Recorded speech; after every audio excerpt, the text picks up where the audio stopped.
हमारे श्री जी हुजूर महाराणा साहिब विश्वराज सिंह जी मेवाड़, अति विशिष्ट अतिथि के रूप में माननीय गजेंद्र सिंह जी शेखावत, केंद्रीय पर्यटन एवं संस्कृति मंत्री, आपसे निवेदन है कि हमारे बीच आपके कर कमलों से प्रदान कर प्रोत्साहित करावें। समाज सेवा को उत्कृष्ट कार्य करने वाले को श्री महेंद्र सिंह जी राठौड़, ठिकाना जाकली, जयपुर, आपने अपनी टीम राजपूत सर्वोत्तम सहयोग संस्थान के माध्यम से लगभग 5 करोड़ से ज़्यादा का सहयोग किया। श्री आदित्य प्रताप सिंह राणावत, श्री महेंद्र सिंह जी राणावत, आपने दुबई में आयोजित रोल बॉल प्रतियोगिता में भारतीय टीम को बतौर उप कप्तान के रूप में प्रतिनिधित्व किया। श्री रिद्धिराज सिंह राठौड़ पाटिया, आपने 15 जनवरी 2026 को जयपुर में आयोजित सेना दिवस परेड में एनसीसी दल का नेतृत्व किया। श्री मनविंद शर्मा, आपने 300 से अधिक ऐतिहासिक चित्रों का प्रदर्शन भारत गौरव केंद्र उदयपुर में 25 चित्रों की श्रृंखला में महाराणा प्रताप के जीवन पर आधारित दिव्य संग्रहालय में प्रदर्शित किया। ज्योत्सना राणावत, ठिकाना तहनाल, शाहपुरा, भिलवाड़ा, आपका आरएस में चयन हुआ है। श्री महिपाल सिंह, ठिकाना पीपलिया राव जी, आपका भारत सरकार के 5 विभिन्न सेवाओं यथा बीएसएफ सब इंस्पेक्टर, आईडीवीडी इंस्पेक्टर, जीएसटी और कस्टम विभाग में आपका सम्मान हुआ है। साथ ही माननीय श्री वीपी सिंह जी के बदनौर एवं पूर्व राज्यपाल पंजाब द्वारा लिखित पुस्तक जयमल वंश प्रकाश बदनौर एवं मेड़तिया राठौड़ों का इतिहास का विमोचन माननीय अतिथियों द्वारा संपन्न हो रहा है। माननीय मुख्य अतिथि श्री जी हुजूर माननीय गजेंद्र सिंह जी शेखावत द्वारा इस पुस्तक में चित्तौड़ दुर्ग पर 1568 में अकबर के अकबर काल के जो युद्ध है, राव जयमल राठौड़ के इसमें दुर्गाध्यक्ष थे, सेनापति रहते हुए इन्हीं के नेतृत्व में विक्रम संवत 1624 में चैत्र 11 को 23 फरवरी 1966 में जौहर एवं उसके कारण वीरवर कल्ला के कंधों पर बैठकर चारों हाथों से तलवारों के बाद कर अद्भुत पराक्रम प्रदर्शित करते हुए वीर गति को प्राप्त हुए। हनुमान पोल के और भैरव पोल के मध्य जहां तक बलिदान हुआ वहां तक जयमल के कल्ला की ज्योति बनी हुई है, जहां जौहर के शोभा यात्रा के समय विशेष पूजा की जाती है। शौर्य, साहस, शक्ति और भक्ति के इस धनीमानी जयमल गौरवशाली इतिहास के मध्य इस भारत सरकार के केवल वर्षों में यह 17 सितंबर 2021 के डाक टिकट भी प्रकाशित हुए। मीराबाई राव जयमल के बड़े भाई बहन काका की पुत्री थी। साथ ही निवेदन है श्रीमान प्रताप सिंह जी तलावदा से आप रघुवंशी राम के उत्तराधारी गोहिल राज सिसोदिया मेवाड़ राजवंश पुस्तक आदरणीय योगी जी को भेंट करवाएंगे। लेखक कंवर प्रताप सिंह जी तलावदा। यह पुस्तक राम मंदिर ट्रस्ट अयोध्या के लिए लिखी गई है। भेंट करते हुए माननीय प्रताप सिंह जी तलावदा।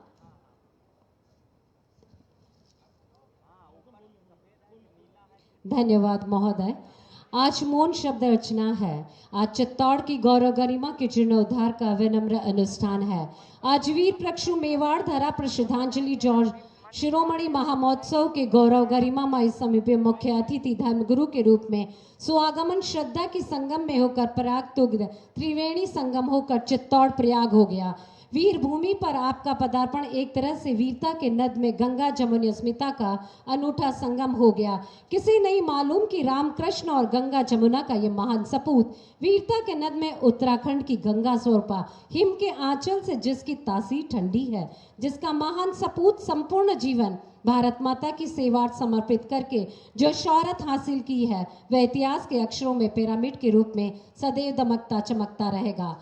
आप विराट प्रखाड़ भारतीय मेधा की बौद्धिक और सृजनात्मक ऊंचाइयों का गौरवशाली शीर्ष बिंदु के रूप में समारोह के गरिमा गौरव महामनीषी प्रतीक पुरुष मान प्राण पुरुष और युग परिवर्तक पुरुष अनुशासित योगी जी का जीवन वीरता का प्रतीक केसरिया बनाने वाले, अपनी साधना से मूर्त रूप से ढालने वाले, साक्षात नर से नारायण रूप में और पुरोधों के भव्यता से प्रकट हो रही महामेहमान का पदार्पण इतिहासों के इतिहास और कीर्ति स्तंभ विजय स्तंभ और वीरधरा का पानी नहीं, शत्रु का रुधिर बहता है। पन्ना के पूत का बलिदान जहां महाराणा सांगा स्वयं खंडित हुए, लेकिन क्षत्रियों को खंडित नहीं होने दिया। इसी शिरोमणि समर स्थली में आपके पदार्पण से गदगद हैं, भाव विभोर हैं। निश्चय ही आपकी वाणी और शब्दों का अभाव महसूस हो रहा है। देवतुल्य महिमा, गरिमा, गौरव के प्रतीक पुरुष संपन्न पांडाल की ओर से प्रेरक पावन सुसंदेश की अत्यंत आदर भाव से पुरजोर अरज है। श्रद्धेय सम्मान्य मुख्य अतिथि, तेजस्वी, मनस्वी, वर्चस्वी हस्ताक्षर माननीय योगी आदित्यनाथ जी, मुख्यमंत्री उत्तर प्रदेश।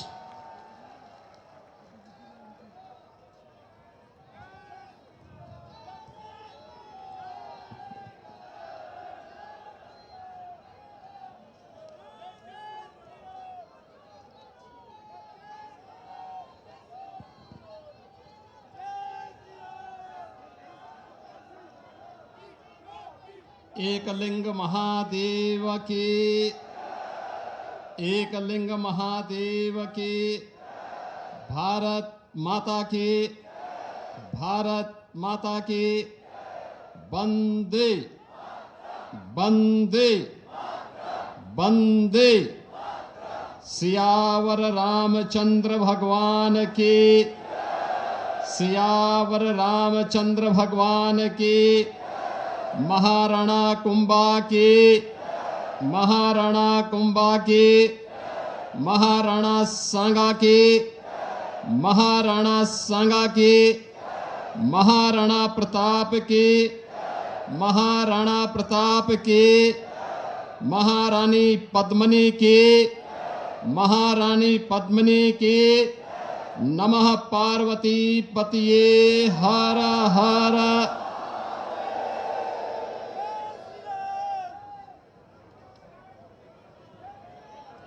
जौहर स्मृति संस्थान के तत्वाधान में आयोजित आज के इस स्मृति दिवस कार्यक्रम में जिनका संरक्षण और मार्गदर्शन अभी प्राप्त हुआ है, महाराणा साहिब विश्वराज सिंह जी मेवाड़, केंद्रीय मंत्री, और जो लगातार कई वर्षों से मुझे यहां पर इस आयोजन में भागीदार बनने के लिए कह रहे थे, लेकिन संजोग नहीं बन पा रहा था। ऐसे जोधपुर के लोकप्रिय सांसद और केंद्रीय मंत्री माननीय श्री गजेंद्र सिंह शेखावत जी, राजस्थान सरकार के मंत्री कर्नल राज्यवर्धन सिंह राठौर जी, राजस्थान सरकार के ही मंत्री श्री गौतम दत्त जी, माननीय सांसद श्री सीपी जोशी जी, पूर्व राज्यपाल और जिनकी पुस्तक जयमल वंश प्रकाश बदनौर मेड़तिया राठौरों के इतिहास के बारे में, जिनके गौरवशाली बलिदान के इतिहास को आज भी भारत का इतिहास स्मरण करके नमन करता है, ऐसे पूर्व मंत्री और पूर्व राज्यपाल माननीय बीपी सिंह जी,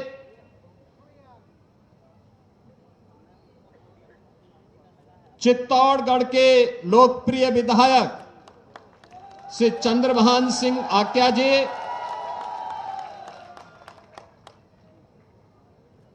विजयपुर संस्थान के अध्यक्ष रावत नरेंद्र सिंह जी, यहां पर उपस्थित योगी बाबा निरंजन नाथ जी, अध्यक्ष मेवाड़ क्षत्रिय महासभा श्री अशोक सिंह मेहता वाला जी, महामंत्री जौहर स्मृति संस्थान से तेजपाल सिंह सक्तावत जी, पूर्व मंत्री और लोकप्रिय विधायक श्री चंद कृपलानी जी, माननीय विधायक नीमच श्री दिलीप सिंह परिहार जी,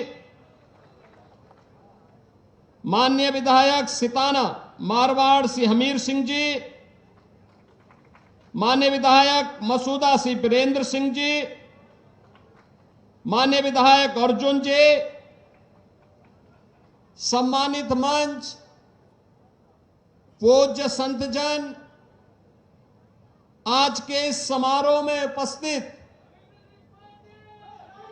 हमारे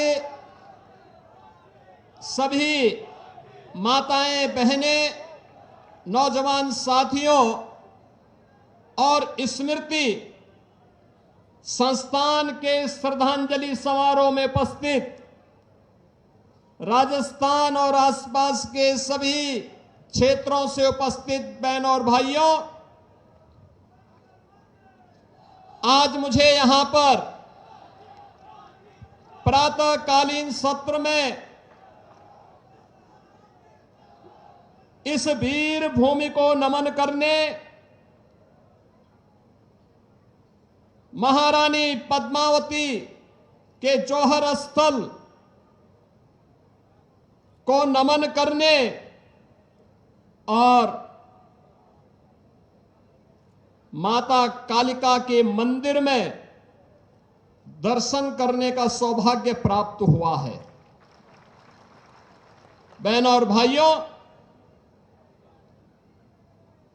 मैंने जब यहां की इस धरा को नमन किया और इस समारोह के बारे में, यहां के कार्यक्रमों के बारे में मुझे जब जानकारी दी जा रही थी और यहां पर जो मुझसे पूर्व जिन वक्ताओं ने अपने बातों को यहां पे रखा भी, ये लगता था कि ये भारतीय नारी के शौर्य को,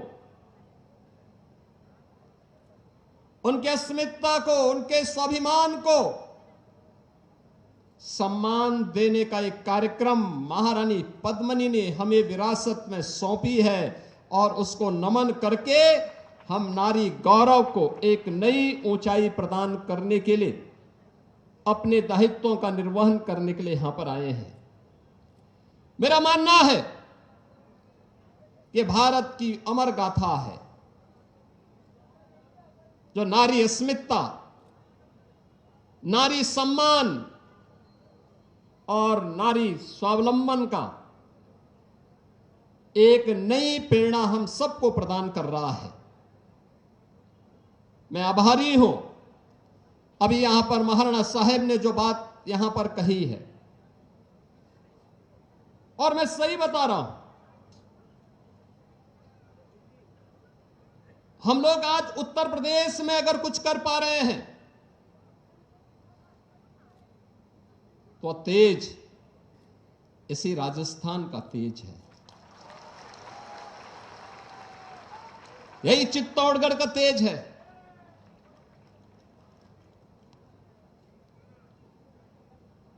आज उत्तर प्रदेश में जो परिवर्तन दिखता है वह प्रधानमंत्री मोदी जी के मार्गदर्शन में,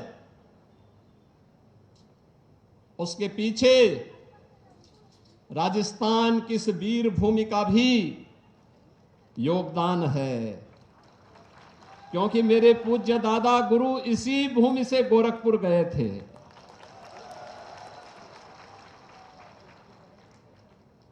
यही वीर भूमि है और इसीलिए मुझे लगता है जब भी राजस्थान के, चित्तौड़गढ़ के, मेवाड़ के शौर्य और पराक्रम की बात आती है, यहां के वीरों के शौर्य और पराक्रम की बातें सामने आती हैं, जब वीरांगनाओं के जौहर को हम स्मरण करते हैं और मीराबाई की भक्ति की उस धुन से भारत अभिभूत होता है तो हम सब उससे एक नई प्रेरणा प्राप्त करते हैं। याद करिए, इस वीर भूमि ने भारत को एक पहचान दी है। ये चित्तौड़गढ़ का एक किला, ये दुर्ग केवल पत्थरों से बना हुआ एक दुर्ग नहीं है, ये भारत की अस्मिता का प्रहरी है। भारत की अस्मिता को लगातार एक नई प्रेरणा प्रदान कर रहा है। और इसीलिए जब हम लोग आते हैं यहां पर, हम लोगों को लगता है कि ये प्रहरी भारत की अस्मिता को लगातार एक नई दिशा दे रहा है।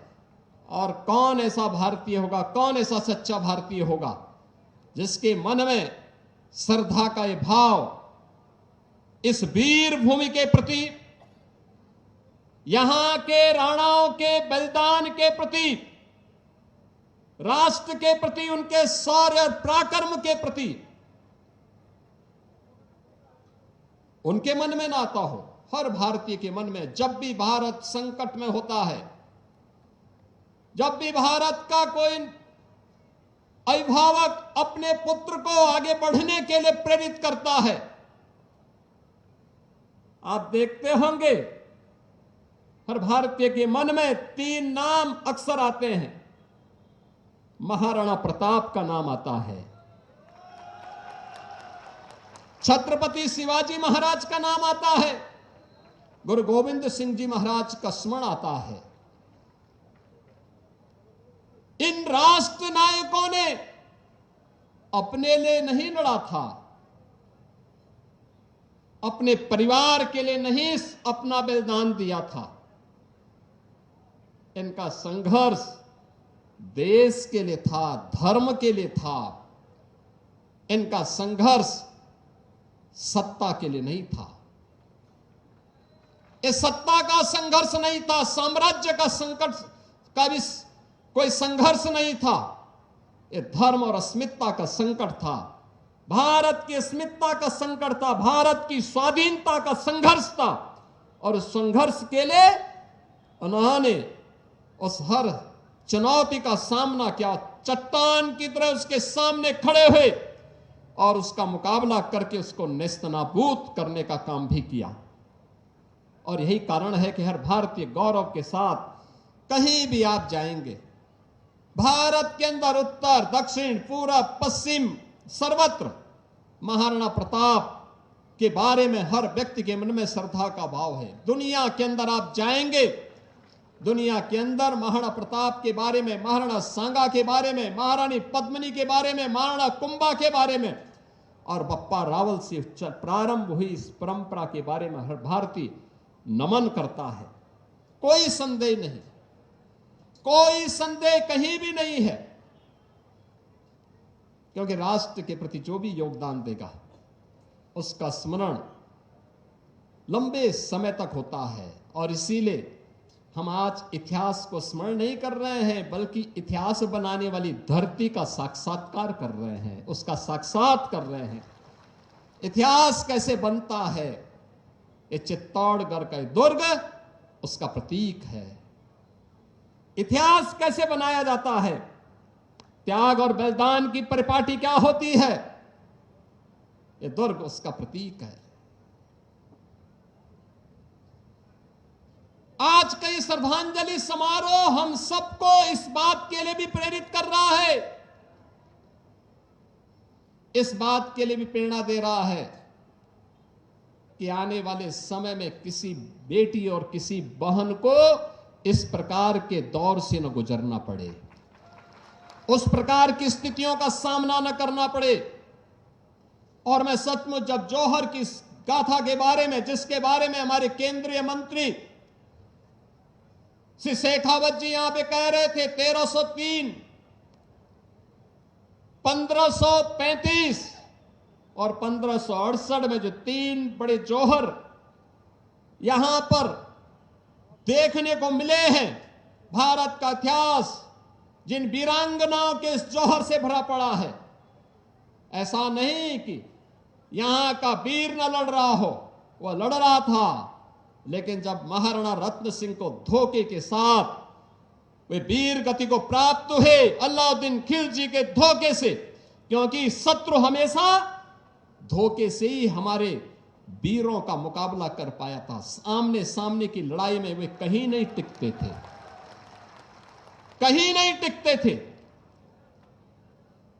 लेकिन धोखे से जब वह महाराणा रत्न सिंह वीर गति को प्राप्त हुए, गोरा और बादल जैसे वीर सेनापति लड़ते हुए वीर गति को प्राप्त हुए, तो महारानी पद्मिनी के नेतृत्व में हजारों वीरांगनाओं ने नारी अस्मिता की रक्षा करने के लिए उस समय जो जौहर व्रत लिया था, वह जौहर उस समय की परिस्थिति थी, उस समय की परिस्थिति थी। नारी गरिमा का, नारी गौरव का एक श्रेष्ठतम उदाहरण था कि किसी भी धर्मी को एक केवल नारी नहीं, भारत माता की धरती पर टिकने नहीं देंगे। और अगर अब भारत माता की धरती पर ऐसा नहीं, याद करिए, ये धरती माता जिसके बारे में कहते हैं, जब सीता माता को अंतिम समय में प्रभु श्री राम से मिलन की बात सामने आई, तो धरती माता के सामने माता सीता ने एक ही व्रत लग लिया था। उन्होंने कहा कि अगर मेरा सतीत्व अखंड है तो धरती माता मुझे अब अपने गोदी में समाहित करो। और यह जो संकल्प माता सीता का था, वही संकल्प महारानी पद्मिनी ने यहां पर दिखाया था इस जौहर के नाम पर। यह वही संकल्प है जो नारी गरिमा का प्रतीक था, और ये भारत की धरती को विधर्मियों से मुक्त करने का संकल्प था कि किसी विधर्मी को भारत माता केवल नारी के आन बान और शान पर हाथ उठाने की इजाजत तो देने की बात दूर, भारत की धरती पर उसके कदम न पड़े, इस बात का वह संकल्प था। वह प्रेरणा आज भी हम सबको लगातार झकझोर रही है, लगातार झकझोर रही है। और इसीलिए उत्तर प्रदेश में जब हम लोगों की सरकार बनी, तो हम लोगों ने उस समय बार इस बात को कहा। मैंने वहां के अभिभावकों से, सभी प्रदेशवासियों से, सबसे मैंने अनुरोध किया था। मैंने कहा भी देखो, अपराध और अपराधियों के प्रति और नारी गरिमा और नारी सुरक्षा के मामले में सरकार जीरो टॉलरेंस के तहत काम करेगी। याद करना, अगर किसी ने किसी बहन और बेटी की सुरक्षा पर हाथ डालने का दुस्साहस किया तो अगले चौराहे पर यमराज उसका इंतजार कर रहा होगा। आज आप देख रहे होंगे उत्तर प्रदेश 25 करोड़ की आबादी का राज्य है। जो बेटियां दूर रिश्तेदार में चले के यहां जाके पढ़ाई करने के लिए चली गई थी, आज अपने घर में रह करके 5 किलोमीटर 10 किलोमीटर दूर जाकर के अपने स्कूल जाती है। और नारी सुरक्षा का इससे बड़ा उदाहरण क्या हो सकता है। उत्तर प्रदेश जैसे राज्य में अब वहां की बेटियां, वहां की बहनें रात्रि शिफ्ट में भी, ऑफिसों में भी और कारखानों में कार्य करके सकुशल अपने घर वापस आती है। हर भारतीय नारी को इस सुरक्षा की गारंटी और सम्मान की गारंटी मिलनी चाहिए, उसको स्वावलंबन की गारंटी मिलनी चाहिए। ये जौहर श्रद्धांजलि समारोह उसका एक प्रतीक है और उसका आह्वान भी कर रहा है। यह हर भारतीय नारी का अधिकार होना चाहिए। बहनों और भाइयों, कौन ऐसा भारतीय होगा? महाराणा सांगा के शरीर पर 80 घाव, ये केवल उनके व्यक्तिगत साम्राज्य लालसा नहीं, ये भारत की अस्मिता को क्षुण्ण बनाए रखने के लिए उस समय उनके द्वारा दिखाए गए शौर्य और प्रतीक का प्रमाण है। हमें अपने स्वयं की चिंता नहीं, हमें तो राष्ट्र की अस्मिता की चिंता है। और उस राष्ट्र की अस्मिता को लेकर के घाव पे घाव सहते गए, लेकिन हरगिज उन्होंने विधर्मियों को घुसने नहीं दिया। महाराणा प्रताप हम देख करके रखते हैं, पहला युद्ध अकबर के खिलाफ जब महाराणा प्रताप ने लड़ा था, तब उम्र क्या थी? मात्र 27 वर्ष। जो हटि राखे धर्म को तेहि राखे करतार का आह्वान करके मात्र 27 वर्ष की उम्र में उनके द्वारा पहला युद्ध अकबर के खिलाफ लड़ा जाता है। अकबर के बारे में कहा जाता था कि भारत के अंदर उनका साम्राज्य बोल रहा है, लेकिन अकबर को दांतों तले चने चबाने के लिए मजबूर कर दिया था। यह है राजस्थान का शौर्य, भारत का शौर्य। बहनों और भाइयों, भारत के इतिहास ने हमेशा इस शौर्य को स्मरण किया है। भारत की पीढ़ियां इसको सम्मान देती है। याद करिए, अयोध्या में श्री राम ने जन्म लिया। ये सच है, वे परमपिता परमेश्वर हैं, लेकिन राम तब राम बन पाए जब उनका संकल्प हुआ कि निस्सरहीन करो मई भुज उठाए प्रण कीन। जब उन्होंने कहा कि मैं इस धरती को राक्षस विहीन कर दूंगा, अगर वे भी केवल अयोध्या की धरती पर बैठ करके कह दे कि नहीं, मैं तो अयोध्या का राजा हूं, अब मुझे कुछ नहीं करना है, तो राम जैसा सम्मान नहीं पाते। राम आज हमारे दिलो दिमाग में नहीं होते। कौन ऐसा भारतीय है जो आज राम के बारे में, राम मंदिर आंदोलन के साथ में जुड़ा हो? राजस्थान के तो लाखों लाख नौजवान राम मंदिर आंदोलन में कूद पड़े थे। बहनों और भाइयों, जब अपने पूर्वजों के प्रति हमारे मन में यह भाव होता है तो परिणाम आने में देर नहीं लगती। आज अयोध्या में राम मंदिर बन गया ना। अब अयोध्या में राम मंदिर बन गया है, भव्य राम मंदिर बनाई नहीं, भव्य राम मंदिर का निर्माण हो गया है। अब विधर्मी के प्रतीक वहां कुछ भी नहीं बचा है। अब कोई गुलामी का चिन्ह वहां नहीं बचा है। अब अयोध्या धाम में केवल राम मंदिर है, वह भी राम मंदिर, भव्य राम मंदिर बना है। जब देश एकजुट होकर के एक स्वर में, एक दिशा में चलता है, ये जाति के नाम पर बांटने वाले नेताओं से थोड़ा अपने आप को सावधान रखता है, तो राम मंदिर जैसा सम्मान भारतवासियों को और सनातन धर्मावलंबियों को प्राप्त होता है। आज अयोध्या में राम मंदिर का निर्माण हो गया। याद करिए, कंस के अत्याचार से त्रस्त मथुरा को अभय प्रदान करने के लिए कृष्ण को अंततः संकल्प लेना पड़ा था, परित्राणाय साधूनाम विनाशाय च दुष्कृताम का। उन्होंने कहा था, मैं सज्जन शक्ति का संरक्षण करूंगा, लेकिन दुर्जनों का संहार करने में भी कोई संकोच नहीं करूंगा। और आज कृष्ण हम सबके पूज्य हो गए। हमारे महाराणा साहेब तो नाथद्वारा से स्वयं वहां का प्रतिनिधित्व भी कर रहे हैं। बहनों और भाइयों, ये भारत की अस्मिता है, ये भारत का प्रतीक है। हम इन महापुरुषों का स्मरण इसलिए कर रहे हैं क्योंकि इन्होंने भारत को शौर्य पराक्रम की परंपरा के साथ जुड़ने का आह्वान किया था। भारत की आजादी के उस पूरे आह्वान को जब हम देखते हैं, और मैं तो दंग रहता हूं इन सभी कार्यों को देख करके कि कैसे भारत ने इन सभी चीजों को देखा था। आप देखेंगे खालसा पंथ के संस्थापक गुरु गोविंद सिंह जी महाराज ने, उनका आह्वान भी क्या था? 1.25 लाख से एक लड़ाऊं तो गोविंद सिंह नाम कहूं। आप सोचो ना, उस समय वे भी लड़ रहे थे। एक स्थान पर उन्होंने किस तरीके से 4 पुत्र बलिदान होते हैं, लेकिन उफ नहीं किया। उनसे पूछा गया कि आपके 4-4 पुत्र, 4-4 साहबजादे बलिदान हो रहे हैं सरहिंद के लिए। उन्होंने कहा 4 मुए तो क्या हुआ, जीवित कहीं 1000।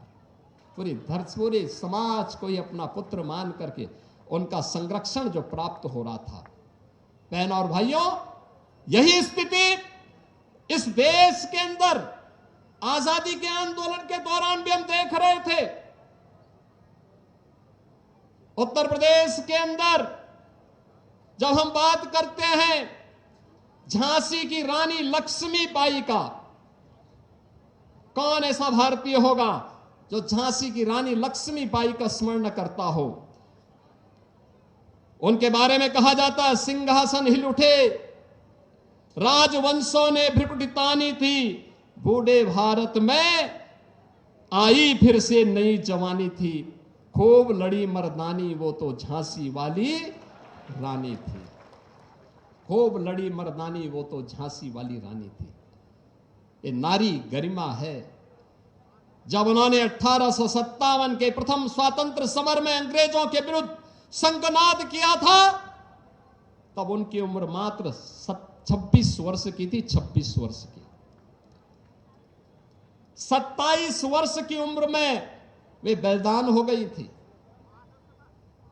ये भारत की नारी है और उस भारत की नारी ने उसी रूप में भारत का आह्वान किया था और भारत को उसी रूप में आगे बढ़ाने का काम किया था। कौन ऐसा भारतीय होगा जो नेताजी सुभाष चंद्र बोस का स्मरण करता हो। उन्होंने भी तो आह्वान किया था, तुम मुझे खून दो मैं तुम्हें आजादी दूंगा। ये नारा केवल बंगाल के लिए नहीं था, पूरे भारत के लिए था, पूरी भारत की आजादी के लिए था। नेताजी सुभाष चंद्र बोस होते तो भारत का विभाजन नहीं होता, पापी पाकिस्तान भी नहीं होता।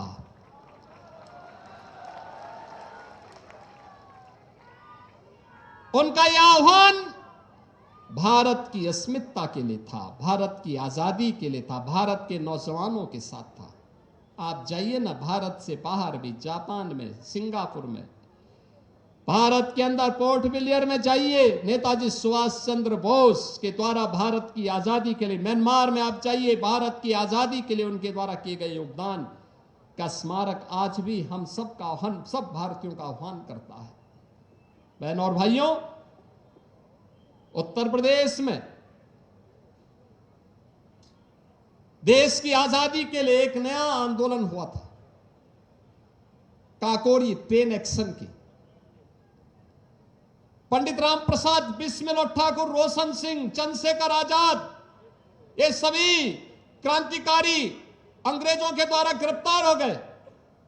इन्होंने अंग्रेजों का जो खजाना लूटा था, जिसे इंग्लैंड ले जाया जा रहा था भारत से वसूली करके, वो मात्र 4600 था, 4600। और इन क्रांतिकारियों को गिरफ्तार करने के लिए अंग्रेजों ने जो पैसा लगाया था उसकी कीमत थी उस समय 10 लाख रुपए।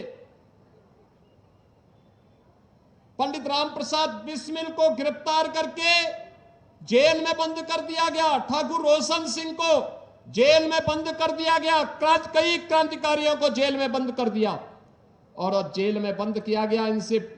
इनको फांसी की सजा दी गई।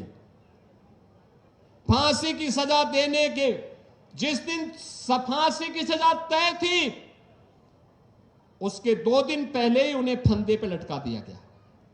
फंदे पर लटकाने के पहले उनसे पूछा गया, कोई अंतिम इच्छा? उन्होंने कहा हां, एक ही इच्छा है। ये सभी क्रांतिकारी एक साथ बोलते थे। उन्होंने कहा एक ही इच्छा है।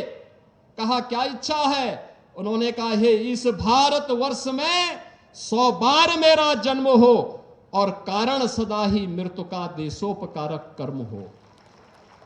उन्होंने कहा ईश्वर से केवल एक ही प्रार्थना है और वह प्रार्थना है कि बार बार इस भारत की धरती पर हम जन्म लें और बार बार धरती पर जन्म लेकर के हमारे जीवन का एक ही लक्ष्य है और वह है कि हम बार बार हमारी मृत्यु का कारण देश और समाज के कल्याण का, सनातन के कल्याण का कारण बने।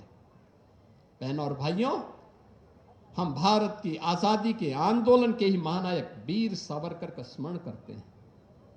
याद करिए, भारत के बाहर रह करके उन्होंने भारत की आजादी के लिए जिस आंदोलन को आगे बढ़ाया था, उम्र 28 वर्ष, सजा दो काला पानी, दो दोहरे काला पानी की, यानी 50 वर्ष की सजा मात्र 28 वर्ष की उम्र में।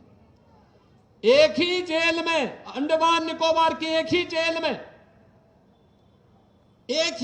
में पूरा उनके भाई भी बंद हैं, और एक दशक तक वीर सावरकर अपने भाई को नहीं देख पाए थे। अचानक एक दिन मुकाबला हुआ, उन्होंने देखा कि मेरा भाई, उन्होंने समझा मुझे मिलने के लिए आया है। उन्होंने अपने भाई से पूछा कि भाई कब से यहां पे हो, तुम कब आए हो? उन्होंने कहा मैं तो कई वर्षों से यहां पर इस जेल में बंद हूं। कहा क्यों? कहा कि देश की आजादी के लिए, जैसे आप इंग्लैंड में और फ्रांस में रह करके लड़ रहे थे, वैसे ही मैं भी भारत की आजादी के लिए महाराष्ट्र के अंदर, भारत के अंदर लड़ रहा था, और मुझे भी यहां सजा हुई है।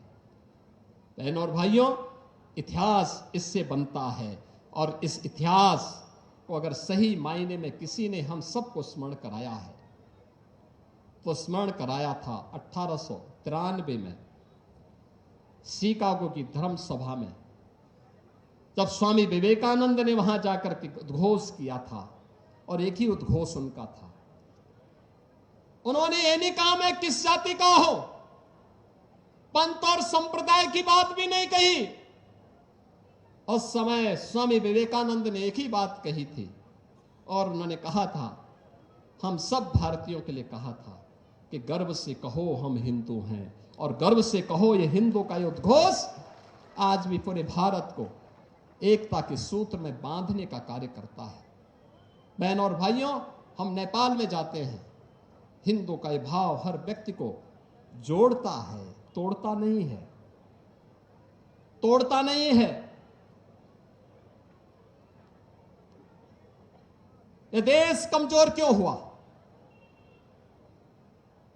क्योंकि जातिवाद ने समाज की नींव को दरका दिया, कमजोर कर दिया। ये जातिवाद की राजनीति भारत की नींव को कमजोर कर रहा है। बांटने की ये राजनीति हम सबको फिर से गुलामी की ओर धकेल रहा है, और उससे बचने के लिए आज हम सबको एक उस भाव के साथ आगे बढ़ना पड़ेगा। और मैं तो आज जब यहां पर आया हूं, मैं तो आप सबसे एक ही बात कहूंगा, मैं जौहर स्मृति संस्थान और इस पूरे अभियान के साथ जुड़े हुए यहां के लोकप्रिय विधायक ने जो अब इस बार जो बात कार्यक्रम भी किया संस्थान के साथ मिलकर के, कि सभी समुदायों को मिलकर के अपने पूर्वजों के प्रति उनकी स्मृति को नमन करने का आयोजन सर्व समाज का कार्यक्रम बने। क्योंकि याद रखना, मूल जानना बड़ा कठिन है नदियों का, वीरों का। धनुष छोड़कर और गोत्र क्या होता रणधीरों का। ये दिनकर की पंक्तियां हैं, याद करना, महाकवि रामधारी सिंह दिनकर की। उन्होंने कहा था कि मूल जानना बड़ा कठिन है नदियों का, वीरों का, धनुष छोड़कर और गोत्र क्या होता रणधीरों का। पाते हैं सम्मान तपोबल से भूतल पर सूर, और जाति जाति का शोर मचाते केवल कायर क्रूर। जिनको कुछ नहीं करना है वे जातिवाद के आधार पर सामाजिक एकता को छिन्न भिन्न करने का पाप कर रहे हैं। बहनों और भाइयों, याद करिए ना भारत के वैभव को। भारत का वैभव हमेशा हमें उस बात की नई प्रेरणा प्रदान करता है। वैदिक कालीन भारत आदर्श भारत, ग्रामीण अर्थव्यवस्था पर आधारित भारत, एक ऐसा भारत जहां अन्नदाता किसान उत्पादक था, हमारा कारीगर उद्यमी था और हमारा व्यापारी राष्ट्र को जोड़ने का सेतु हुआ करता था। ग्राम स्वराज हमारी पहचान थी। माल भी गांव का, उत्पादन भी गांव का, आमदनी भी गांव की, आत्मनिर्भर इकाई भी गांव की। आज प्रधानमंत्री मोदी जी आत्मनिर्भर और विकसित भारत की बात जब करते हैं तो बहनों और भाइयों, आत्मनिर्भर और विकसित भारत की इस नींव को मजबूत बनाने के लिए उसकी आधारभूत इकाई हमारी ग्राम पंचायतें बनेंगी, हमारी ग्राम सभाएं बनेंगी, हमारे कस्बे बनेंगे। चित्तौड़गढ़ आत्मनिर्भर होगा तो भारत आत्मनिर्भर होगा। और आत्मनिर्भर बनने के उसी कार्यक्रम के बारे में अभी महाराणी साहब भी यहां पर मंच पर उस बात को कह रहे थे। यह वही कहानी है। जब भी आक्रांता आते हैं, आक्रांता केवल साम्राज्य को लूटते ही नहीं, नारी अस्मिता के साथ खिलवाड़ ही नहीं करते, हमारी संस्कृति को, हमारी परंपरा को, हमारी बौद्धिक संपदा को रौंदने का काम भी करते हैं, लूटने का काम भी करते हैं। और उनके द्वारा यहां के तो उस समय जो शोषण की प्रवृत्ति पैदा की गई थी, उस शोषण की दुष्प्रवृत्ति का परिणाम क्या था? हमारा अन्नदाता किसान उत्पादक से कर्जदाता हो गया, उपभोक्ता हो गया, उपभोक्ता से कर्जदाता हो गया। आज वो कर्ज से दबा हुआ है। हमारा कारीगर श्रमिक होकर के बेरोजगार हो गया और व्यापारी वह कर्ज के बोझ के तले वह भी इधर से उधर जाकर के अपने आजीविका के लिए भटकता हुआ दिखाई दिया है। बहनों और भाइयों, औपनिवेशिक कालखंड की शोषण की इस वृत्ति को समाप्त करने के लिए उस समय जो उन्होंने दुष्चक्र रचा था, उस दुष्चक्र को समाप्त करने के लिए स्वतंत्र भारत ने भी कभी आजादी के बाद वर्ष दर वर्ष बीतते गए, कभी भारत की इस अस्मिता को पहचानने का प्रयास नहीं हो पाया। ये भारत फिर से गौरव के साथ आगे बढ़ सके। याद करिए, कौन लोग हैं जो जातिवाद के आधार पर फिर से समाज को बांट रहे हैं? कौन लोग हैं जो अफवाह के आधार पर देश के अंदर विश्वास का संकट खड़ा कर रहे हैं? कौन वे लोग हैं जो लगातार भारत को भारत न बना रहे, इसके लिए तमाम प्रकार से दुष्चक्र कर रहे हैं? और याद करेंगे तो ये वही लोग हैं जिन्होंने कहा था कि राम और कृष्ण तो हुए ही नहीं। ये वही लोग हैं जिन्होंने राम मंदिर के आंदोलन में विरोधी पक्ष के साथ जाकर के मिलकर के राम मंदिर का फैसला न हो, इसके लिए एड़ी चोटी लगाई थी। ये वही लोग हैं जो राम सेतु को तोड़ने के लिए तो उतावले दिखाई देते हैं, लेकिन राम मंदिर के निर्माण का विरोध करते हैं। ये वही लोग हैं जिनके द्वारा लगातार देश के अंदर अविश्वास का वातावरण पैदा करने का प्रयास किया जा रहा है। और इस अविश्वास के परिणाम स्वरूप ये भारत के संवैधानिक संस्थाओं को भी कटघरे में खड़ा करने का प्रयास कर रहे हैं। भारत के संवैधानिक संस्थाओं को खड़ा करने का मतलब भारत को एक बार फिर से कटघरे में खड़ा करके अविश्वसनीय बना देना। इनको देश की चिंता नहीं, इनको स्वयं के अस्तित्व का संकट इनके सामने है, इसलिए ये देश पर प्रश्न लगाने का प्रयास कर रहे हैं। भारत की अस्मिता के साथ अब खिलवाड़ करने पर उतारू हो चुके हैं। और इसीलिए जब आज हम यहां पर आए हैं इस जौहर स्मृति संस्थान के कार्यक्रम में, यह संकल्प का दिवस हम सब के लिए होना चाहिए। और यह संकल्प इस बात का संकल्प बनना चाहिए जो संकल्प सैकड़ों वर्षों से, विगत 1200-1300 वर्षों से इस वीर भूमि ने पूरे भारत भूमि को दिया है।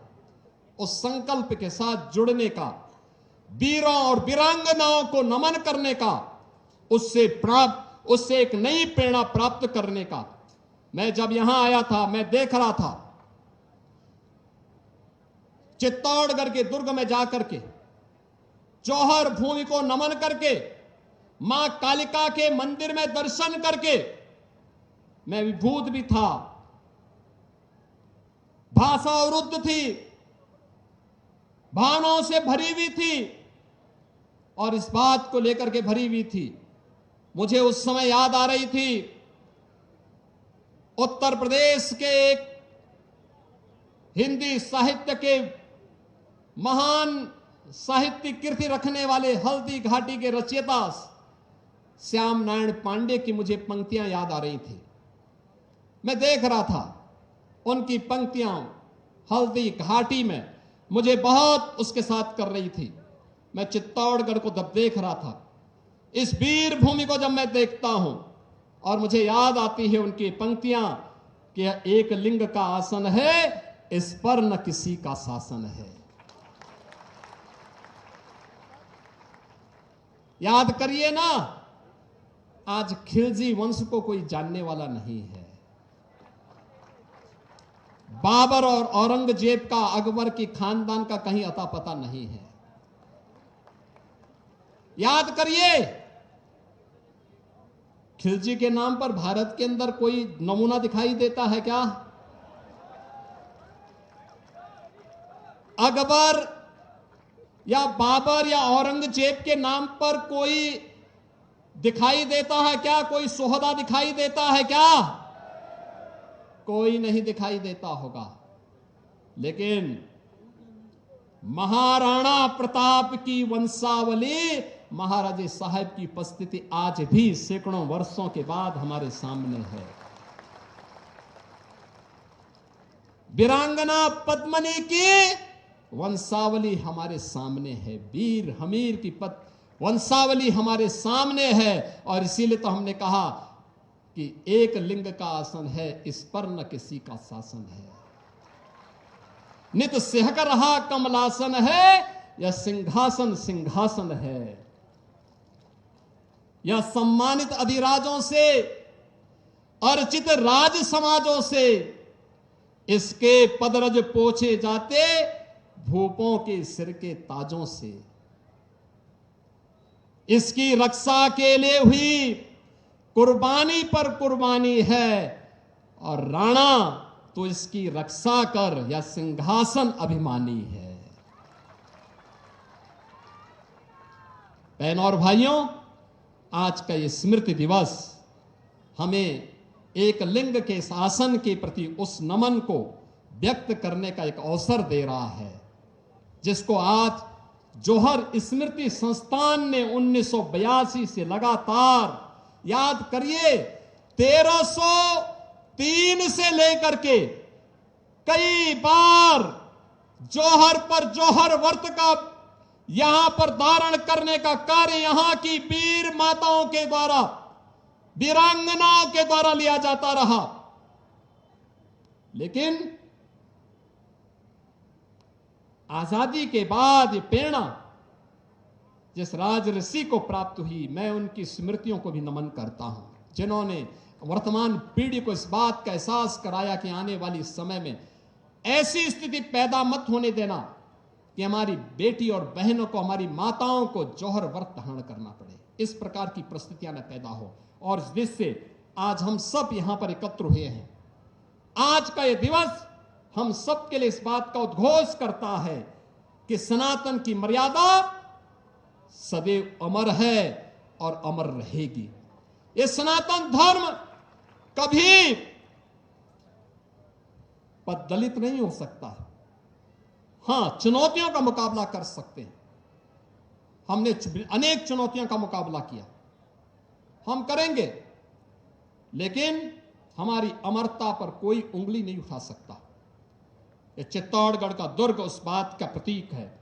मातृशक्ति का साहस अजेय है। आज का उद्घोष इस बात को हमें स्मरण दिला रहा है कि हमारी मातृशक्ति का जो साहस है वह सदैव अजेय था और अजेय बना रहेगा। और स्वाभिमान की ज्वाला जो इस जौहर से 1303 में प्रज्वलित हुई थी वह शाश्वत है, वह शाश्वत बनी रहेगी। और इन तीनों के लिए हम सबको मिलकर के कार्य करना होगा। इस विश्वास के साथ मैं आज के इस जौहर स्मृति संस्थान के कार्यक्रम के लिए आयोजकों का हृदय से अभिनंदन करता हूं। मैं यहां पर महारानी पद्मिनी के साथ अलग अलग कालखंड में हुए जौहर व्रत को धारण करने वाली उन वीरांगनाओं और वीर माताओं के प्रति नमन करता हूं, उन्हें विनम्र श्रद्धांजलि अर्पित करता हूं। यहां के सभी वीर योद्धाओं को, बलिदानियों को और महाराणा की इस महान परंपरा को भी उनकी स्मृतियों को नमन करते हुए आप सबका अभिनंदन करते हुए अपनी वाणी को विराम देता हूं। धन्यवाद। जय हिंद। जय जय श्री राम। जय जय श्री राम। वह भीख से बोल उठा, सुन ली ना कहानी रानी की। अब एक कहानी और सुनो, अंतिम ऋण।